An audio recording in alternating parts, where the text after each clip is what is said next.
Est-ce que le ciel existe? Dans le film Le champ des rêves de Phil Alden Robinson, un des acteurs demande à un autre « Est-ce qu'il y a un ciel ?» Et l'autre répond « Oui, c'est l'endroit où nos rêves se réalisent. » Est-ce que les rêves se réalisent vraiment? Une des belles chansons de Nana Mouskouri dit ceci. C'est une histoire trop jolie pour y croire, mais c'est mon histoire. Bravo, un rêve qui se réalise procure une telle fierté. Mais en fait, les rêves, quand commencent-ils? Un jour qu'une femme emmenait son enfant à l'école maternelle, celui-ci lui dit, « Tu sais maman, quand je serai grand, je vous bâtirai une maison en étage à papa et à toi. Et quand vous serez en train de faire votre sieste, je peindrai vite la maison pour qu'elle soit prête à votre réveil. » Quel beau rêve d'un enfant généreux. Certains enfants disent que quand ils seront grands, ils seront ministres, docteurs, professeurs, cuisiniers. Et toi, femme, quel est ton rêve d'enfant? L'as-tu traduit en réalité? Te souviens-tu d'avoir rêvé? De quoi? Si ton rêve est toujours présent en toi, crois-tu que c'est toujours possible de l'amener à terme? Des exemples de femmes qui ont fait de grandes choses, il y en a beaucoup. Nous en citerons 3. Comme chacune mérite une attention particulière, nous les aborderons séparément. Nous commençons avec Rosa Parks.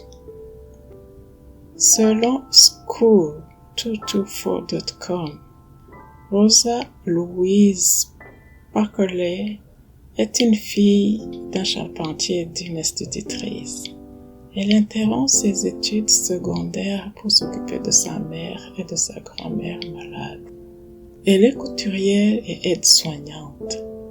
Elle deviendra Rosa Parks en épousant Raymond Parks, un membre de l'Association pour la promotion des droits des gens de couleur d'Alabama, qui l'encouragera à terminer ses études secondaires malgré les autres charges familiales. Et à cette époque, 1934, seuls 7% des Noirs américains atteignent ce niveau. En 1943, Rosa Parks rejoint le mouvement pour les droits civiques, American Civil Rights Movement, pour lequel elle exerce une activité de secrétaire jusqu'en 1957. Elle suit aussi une formation sur les droits des travailleurs et l'égalité raciale dans le Tennessee. Vivre une situation injuste est une chose. La vivre continuellement, tout en étant au courant de ses droits, en est une autre. Vient un moment où l'on en a marre. Pour Rosa Parks, ce moment est survenu le 1er décembre 1955 dans la ville de Montgomery en Alabama, alors qu'elle est assise sur un siège réservé aux Blancs et qu'elle refuse d'obéir à un conducteur de bus qui lui demande de laisser sa place et d'aller s'asseoir au fond du véhicule. Elle est arrêtée, incarcérée et doit payer une amende. Ce qui est très intéressant est sa façon de rectifier comment les gens ont interprété son geste. Les gens racontent que j'ai refusé de céder mon siège parce que j'étais fatiguée, mais ce n'est pas vrai. Je n'étais pas fatiguée physiquement, ou pas plus que d'habitude, à la fin d'une journée de travail.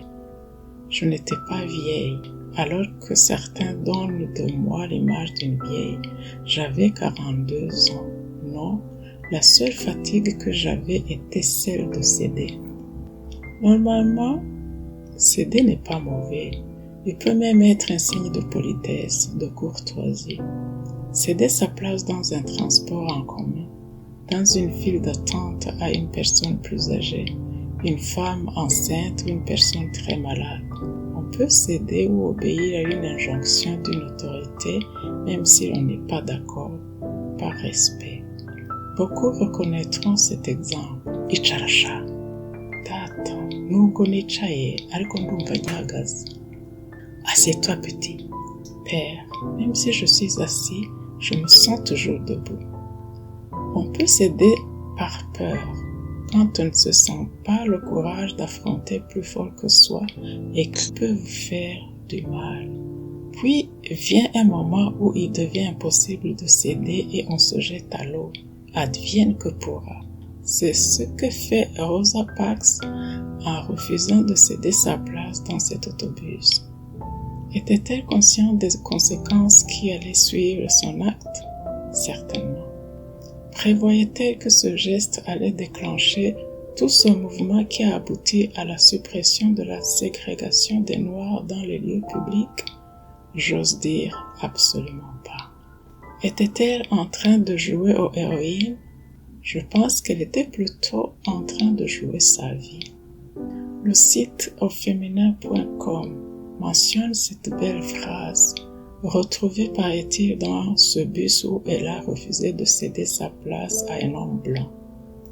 La société de bus RTA rend hommage à la femme qui s'est tenue debout en restant assise. Et voilà que son acte héroïque est désormais associé à celui de Martin Luther King qui, lui, comme on le sait, paya le prix ultime dans cette protestation audacieuse et non violente pour la liberté des Noirs américains. Est-ce qu'il y a eu un ciel pour Rosa Parks? Quand ses rêves se sont-ils réalisés? Il est vrai que le 13 novembre 1956, la Cour suprême a cassé les lois ségrégationnistes dans les bus en les déclarant anticonstitutionnelles, mais les rêves de Rosa Parks se sont pleinement réalisés en 1964, quand les lois ségrégationnistes ont été abrogées dans les lieux publics par le Civil Rights Act. À son décès en 2005, le président George W. Bush lui rend hommage et son corps est exposé au Capitole pendant 2 jours. Le drapeau américain est mis en berne. Elle fut la première femme et la deuxième personnalité noire à recevoir cet honneur réservé jusque-là aux grands hommes. Qu'est-ce que Rosa Parks peut inspirer au commun des mortels que nous sommes? Peut-être y a-t-il des similitudes entre ce qu'a vécu Rosa Parks et notre propre parcours de vie. Notre vie quotidienne peut ne pas comporter de coups d'éclat, mais être marquée d'actes héroïques de sacrifice, d'altruisme, de souci d'aider l'autre à émerger et à s'accomplir dans la vie. Juste noter ces similitudes et célébrer ceux qui le méritent. Puis, revenir vers nous pour interroger notre cœur. Il serait dommage de voir notre ciel sans le remarquer, de rater le rendez-vous de nos propres rêves en essayant de satisfaire ce que les autres projettent sur nous. Alors, faites de beaux rêves et réalisez ce que vous pouvez. C'est toujours ça de gagner.